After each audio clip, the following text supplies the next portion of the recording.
episode 104 of Dragon Ball Super. 104, Vic, which had the sort of tag team matchup, which was Hit and Goku versus Daispo and Kunshi, if I'm saying it correctly, hopefully.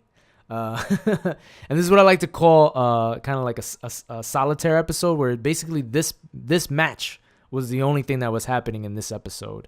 And you had Daispo and Kunshi, who are part of the Pride Troopers, and I think this is the first time that we really get to see Daispo. And it's funny because they had mentioned how Daispo looks like Beerus and Champa. And it's funny that even Champa was like, he doesn't look like me. He's like, I'm fat. Like, I'm a cute fat person. But yeah, so what'd you think? What are some of the highlights of this match? Because, definitely we saw a little bit of Hit getting tag teamed a little bit in the beginning. And him, going through the match. It's so funny because as I was watching the match, I was trying to remember if one of Hit's ability is that every time he gets hit or every time he's in a fight, he gets stronger, right? Yeah, he has like some kind of adapting ability and stuff. Yeah. Which I don't believe he had that in the manga. I'm gonna kind of point that out. That's something they did for the anime. There's a lot of stuff that happened in that fight with Goku that didn't quite take place, but there's some things that happened in this episode that kind of like taking place in the manga that they didn't do before. But I'll talk about that in a minute. Yeah. But I thought it was definitely a great, interesting fight, like the last episode with Gohan and Piccolo tag teaming up. I thought this was another interesting tag up. They had a lot of interesting tag team moments and stuff. This is one of the most interesting because these two guys are clearly two of the strongest people from that universe. You know what I'm saying? Yeah. Like they clearly are. You're like, okay, I can see why you guys are the last four remaining, because they're definitely powerful. They're definitely god level, because you're fighting a guy like Hit and you're fighting Goku. You got to be on that level to really be able to like even remotely stand a chance against them. And this was a character that, for all intents and stuff, was actually taking the hit. It's like the first time you really seen since Hit for Goku that he's actually beating him and stuff. Like he's fucking getting him problems. That time skip is not working on him. And he knows. The interesting thing is he knew about the time skip prior to fighting him. Now, I don't know if it's because he saw him time skip and save KO and Khalifa, or it's because he was watching the God Tube and stuff and seeing that fight. Because as a fighter, these guys are fighting. The one thing they should be doing is watching tape on each other if they have any tape. And GodTube is a way for them to do this stuff. Because any professional MMA fighter, that's what you're doing. You're watching tape of your opponent to learn about how they fight, how they move, and how you could combat this in the future.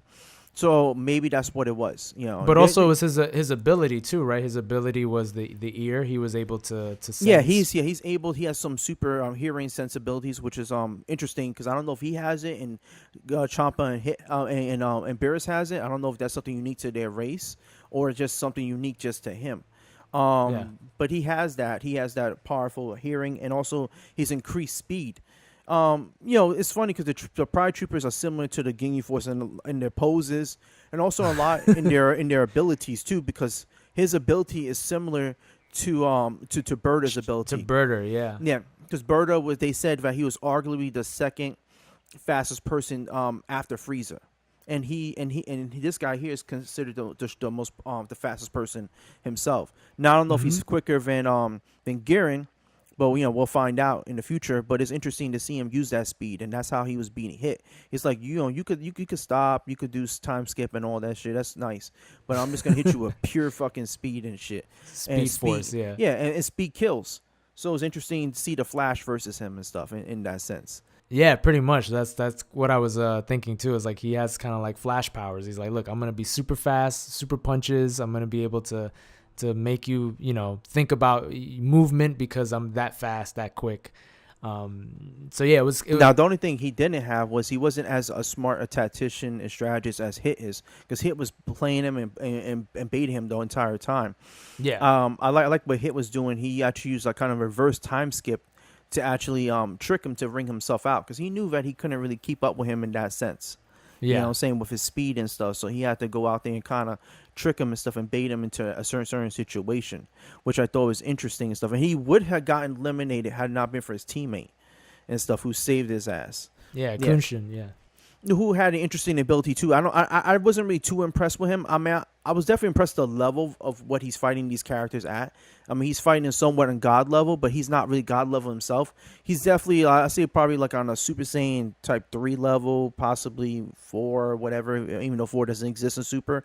But he's definitely powerful, but I wasn't as really impressed with him as I was with the other guy. Yeah, he's only powerful. I feel like the reason why he works well in a group is because he's that guy that can help, like he did many times in this fight, was when nobody's looking or somebody's trying to eliminate or do something to your teammate, he's the one that's going to rescue you. He's the one that's going to put a lot of defenses and a lot of rescue moves to get you out of a certain situation. Like even when Goku came and he's like, I put my landmines all over. If you come, you're gonna get blown up. So it wasn't that he was powerful. It was like his tactics and his techniques was that to protect and kind of evade attacks. So he was definitely powerful too and stuff.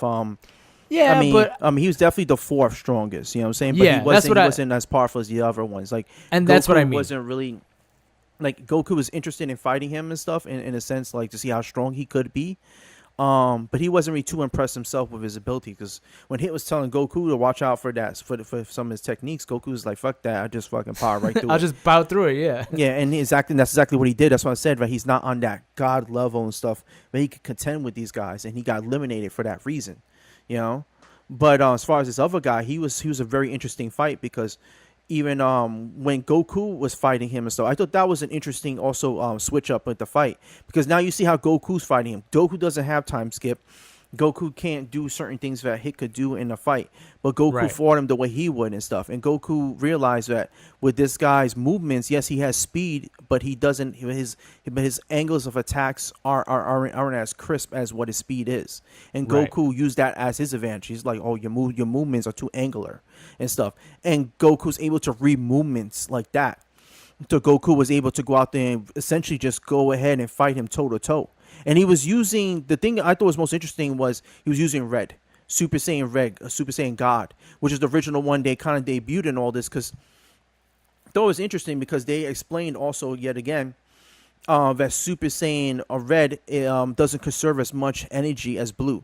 Blue conserves more energy because more taxing on the body, where Red is able, like, you could become a God level with that, but it doesn't leak out of your body as much. So I thought that was interesting. And also, a lot of people had this thing about Red and Blue, and people felt that the reason why Goku's using Blue and Vegeta's been using Blue is because they're not on the Red level, that they haven't gotten back to Red, and that Red is stronger than Blue. No, this episode kind of disputes that. Not kind of, it does dispute it. It says that, no, he was only using Red because it's more conservative energy. But the minute he went to go connect with a punch, he didn't stay Red. Blue. He went Blue and stuff, because he says, no, Blue's more powerful. So when I wanted to connect with that punch, I want to go Blue. So it's interesting the fact he's using Red, and the fact he can switch back and forth from it. I don't know if Vegeta's capable of doing that, but this is what he was doing, which is also, I may mention that before in the manga. This is how he fought Hit originally. When he fought Hit, he never went Blue really on him and stuff. Or this Kaioken, he does go Blue on Hit, but what he uses when he fights Hit is actually Red. He goes Red on him and stuff. Like the way he went Blue in when he fought Hit in the anime, is he actually doesn't do that in the manga. He uses Red. Then when he goes ahead and he wants to get powerful and like to actually beat him with damage, then he goes Blue. But over here in the anime, they have him using the Kaioken and stuff. But that never happens in the manga. Yeah. So that's why I said that's always a dispute, because like I said, if he's using Kaioken and stuff actually on Blue, there's no way Beerus could contend with him. That's the reason why in the manga, Beerus is still even a factor, because he can't use Kaioken. You see what I'm saying? So that's an anime only. Yeah, that's an anime only. It's a hiccup with the anime. Like they should have never done that, because they should just model it after the manga. Because once you introduce that, there should be no reason why Hit or Beerus should be anywhere near Goku's level if he's capable of doing that. But I just kind of want to make mention of that, because a lot of people had that thing where they felt like Red was more powerful than Blue. This episode squashes that completely. Not to mention, just look at the manga source, and the manga also states that as well. You know? Cool. Yeah, that's a good insight. Yeah. So it's down to 3 for their universe. Now you only have Toppo, Jiren, and Daiso, whatever his name is. So you have those 3, and so one of my funny moments was for me. was again Zeno, when Zeno was like, they're going too fast, I can't see what's happening, and the angel hands him he's like, oh, I made it for you, you know, you guys can see it on the app on your little God yeah, pad the God pad. Yes, he slows it down. He slows down. Now that's what brings up another thing the fans has been saying. I want to point this out too, that people for some reason they're going off of this now and they're saying, aha, further evidence, Zeno isn't as powerful as he would appear, or people think he is, because he can't read fighting movements and stuff, you know. And that the Grand Priest is actually the one above all, because if that's the case, then why does this dude not know anything, and why can he not see this fight and they're moving too quick for him? That's why he needs his bodyguards, because actually someone like Dyson could go ahead and steal a punch off of him and stuff. Listen, guys, let me just fucking say this right now. All right? Just because he can't fucking read movement, the reason he can't read movement because he's never been in a fight. That's the reason why. Let's get that straight. And the reason he's never been in a fight, no one's on his level to spar with. Okay, this doesn't the way his build is. You could tell he's not a fighter. You could tell he's not a fighter. Okay, you could tell. But that doesn't mean he can't take a hit. I think that's what people are confusing it with. Yeah, like he can't take a hit. Look, if the dude does manage to connect on him, that's really it. I mean, it's gonna be like fucking hitting a wall and shit. They're just gonna laugh. Stop. Yeah, and let's just say he do hurt him. Okay, you're not gonna still knock him out.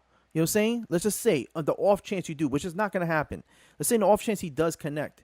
The dude has the ability to eliminate his entire universe in a blink of an eye with a mere fucking thought, with a wave of his hand and shit, okay? He's done this many a times. I don't know where the dispute of him being as powerful as he is comes in. It doesn't make sense. Yeah.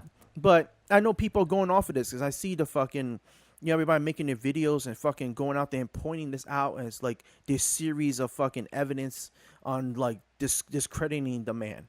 Look, he is the man. It's just that simple. And look, at the end of the series, I'm going to be right, and that's just the way it's going to be. And everybody else is going to have egg on their face because I don't know what everybody's seeing.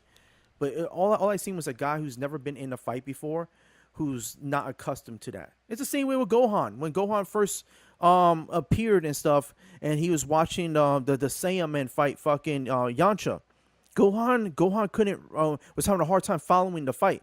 Meanwhile, yeah, weaker characters like Krillin and Chaozu, they were keeping up and watching the fight, and it's because they were used to actually fighting and stuff. You know, like at that pace, at that speed, at that movement. Gohan wasn't.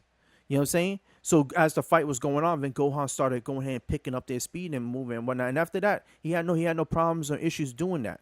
But that's all that is. It's just really inexperience of fighting because there's no point in him actually fighting. No one's on his level to actually spar with. It comes down to this. This is the guy who brought you the Dr. Slump character for one episode and was pretty much the most powerful character of that whole episode.